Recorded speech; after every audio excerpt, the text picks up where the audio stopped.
day.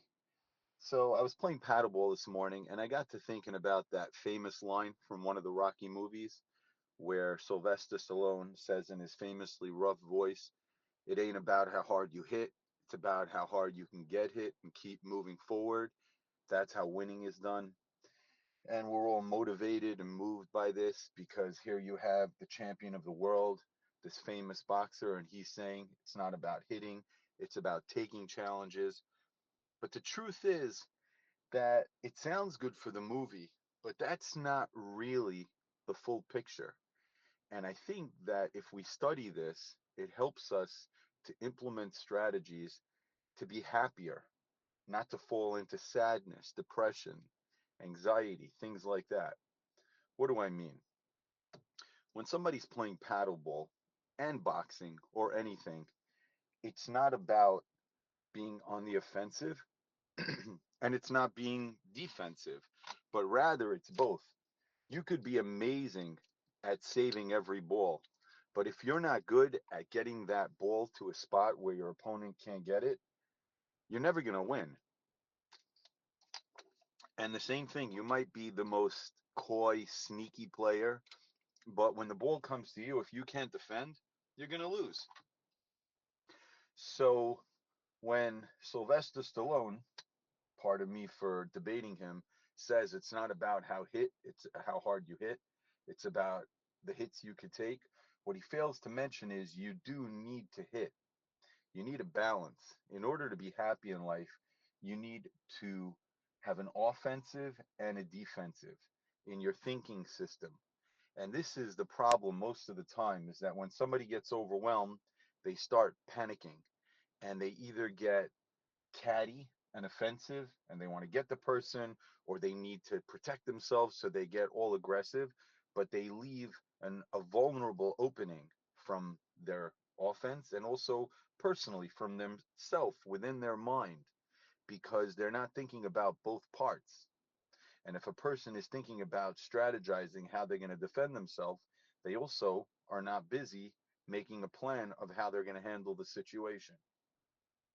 This reminds me of a story that I once heard from a rabbi, Rabbi Avigdor Miller, who said that there was a man, a trucker, who was told to drive a truck down to Florida, which ironically is one of the things I do for a living.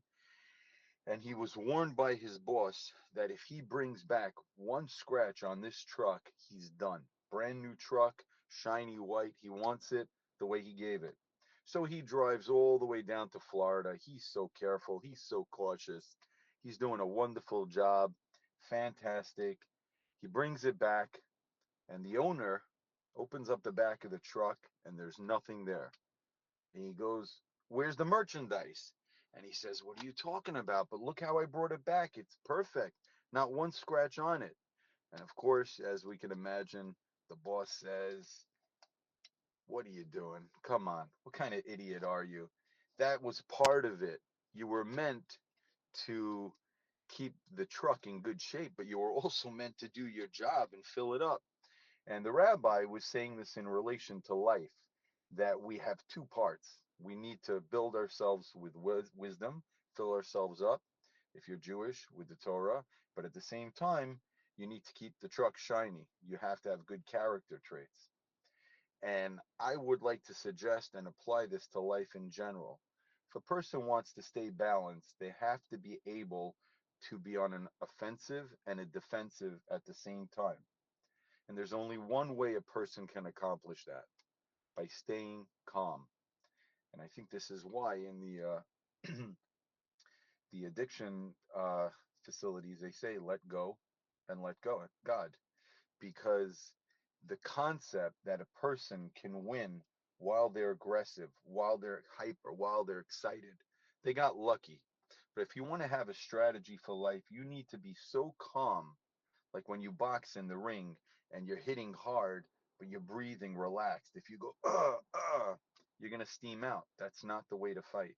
And that's the way to live life. You have to be calm, calm with your strategy to attack, calm with your strategy to defend, both in your mind and your challenges outside at large. And this is a tool that we can use towards having a better life. I'd love to wish you a wonderful day.